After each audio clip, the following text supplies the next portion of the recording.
காலையில் கிச்சனில் நிற்கவே முடியல. இப்போவே வெயிலுக்கு வேர்த்து ஊற்ற ஆரம்பிச்சிருச்சு.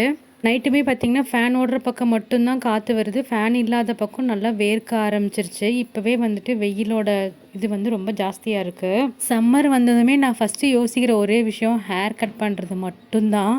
வருஷம் எப்படியுமே வந்துட்டு ஹேர் வந்துட்டு ரொம்பவுமே கட் பண்ணிவிடுவேன்.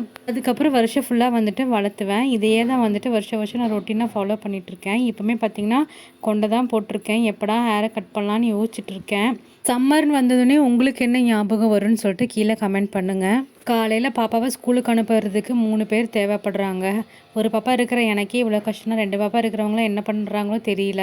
அவளை ஸ்கூலுக்கு அனுப்பிட்டு வந்து பார்த்தா வீடு இப்படி தான் இருந்தது. அவளை கொண்டு போய் விட்டுட்டு வந்து தான் காஃபியே வச்சு குடித்தேன். காஃபி வச்சு குடிச்சிட்டு தான் வீட்டெல்லாம் க்ளீன் பண்ணிவிட்டு ரசம் வச்சுட்டு அதுக்கப்புறம் மற்ற வேலையெல்லாம் பார்க்கணும். காலையிலக்கு டிஃபனுக்கு வந்துட்டு தோசை ஊற்றி சாப்பிட்டாச்சு. நாளைக்கு பார்க்கலாம். பாய்.